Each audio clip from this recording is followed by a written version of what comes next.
Everyone tells you to believe in themselves. They tell you the fact that 90% of everything is mental, and the fact that you haven't got to where you are is because you haven't believed in yourself enough. Quite often they tell you to be delusional, but this is why I think that's a really bad idea.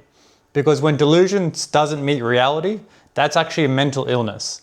And when we talk about mental illnesses, that's something which can fester away for a really, really long time, to the fact that you're broken down, out of money, out of belief, and suddenly you don't know where to go. In this episode, I'm going to show you exactly how we build belief systems into teenagers to make sure they're getting the best out of themselves, no matter what challenges or circumstances or setbacks come across them. I spent 12 years coaching teenagers. Athletes have gone to the top level, kids who just want to get better at school and find what they want to do in life, and those who are sick of dealing with poor grades, struggling with their own mental health, and just want to feel good about themselves. So in this episode, I'm going to break everything down. I'm going to read a few passages from a book, which I think makes a massive difference in the way that you can think more positively about yourself and less negatively. So let's start breaking down what is the actual BS that is going on that we don't need to deal with anymore. Because everyone tells you to scream at yourself in the mirror, to just be delusional, to just start saying to yourself like, I'm going to do this, which is all well and good. But for 99% of people, that isn't going to work. What is going to work is being able to set up a specific set of beliefs and systems which are going to help you even on those days where you really struggle to get out of bed in the morning, you feel less motivated, and you still want to work hard. When I was working with these athletes, the biggest thing which held them back wasn't their strength or their fitness, because you get to a certain level and everyone is strong, everyone is fast, everyone is fit. The same thing as school. There's a certain point where everyone studies, everyone has a certain level of smart or intelligence about them. But like, how do you separate yourself? How do you become that person who does a lot more than everyone else? And that comes down to our belief systems. Our belief systems are things which are going to help us to hold ourselves together. If you picture a building, and if that building is unsteady, can get moved around quite a lot, it's always going to eventually fall down. But if you have a building which is completely solid, that is full of beliefs which are going to help you no matter if there's a natural disaster, an earthquake, someone tries and pushes it over, it's always going to last, which is exactly why beliefs are going to do that. So beliefs will come down to a couple of things. The most simple one that I've liked to refer to a lot of the time, and probably something you've probably heard before, is all about a growth or a fixed mindset. Now, for those who don't know, there's a great book by Carol Dweck called Mindset, and I highly suggest reading it. A fixed mindset is the belief that no matter what you do, no matter how hard you try, you cannot get better at something. So that means that your circumstances are going to tell you exactly who you're going to be. And for a lot of people, that's because they feel like they've been grown up in a small town, they don't have the right resources with them, and they just feel like they're someone who is not good at being smart. They're not a school person, they're not good at math, they're not an athlete, these kind of things. And when you start telling yourself that you're not good at these things and you have a fixed mindset, you're not going to move anywhere. The thing which is actually going to get you to go moving forward is a growth mindset, which is the complete opposite. It's this belief that no matter what circumstances you have right now, you can always change that as long as you try.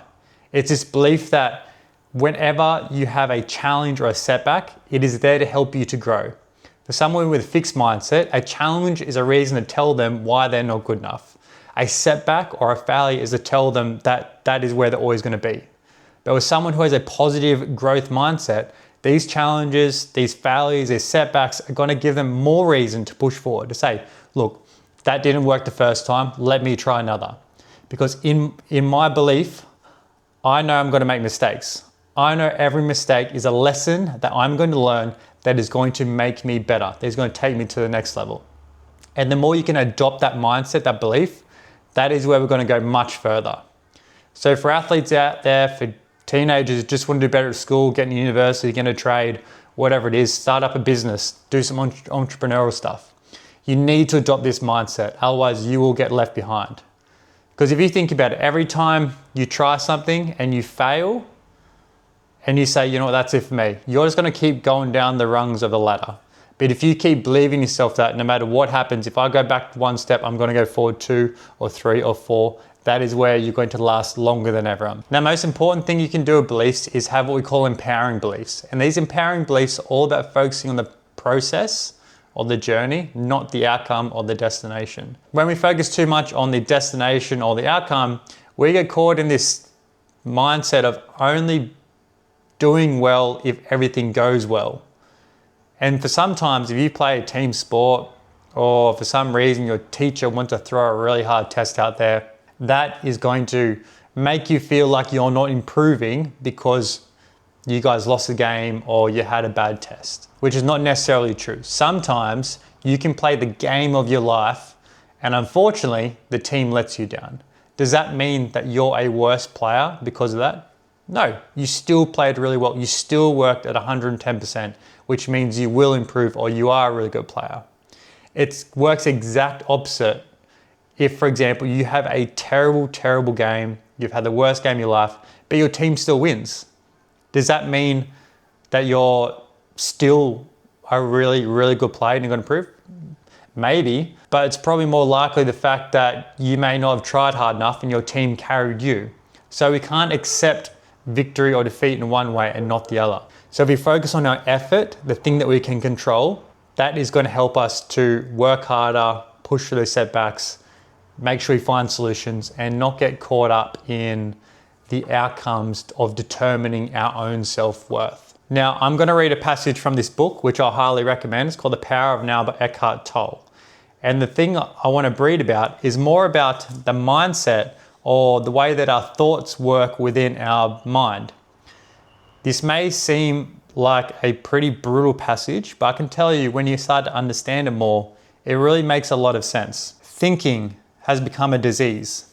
Disease happens when things get out of balance. For example, there is nothing wrong with cells dividing and multiplying in the body, but when this process continues in disregard of the total organism, cells proliferate and we have disease.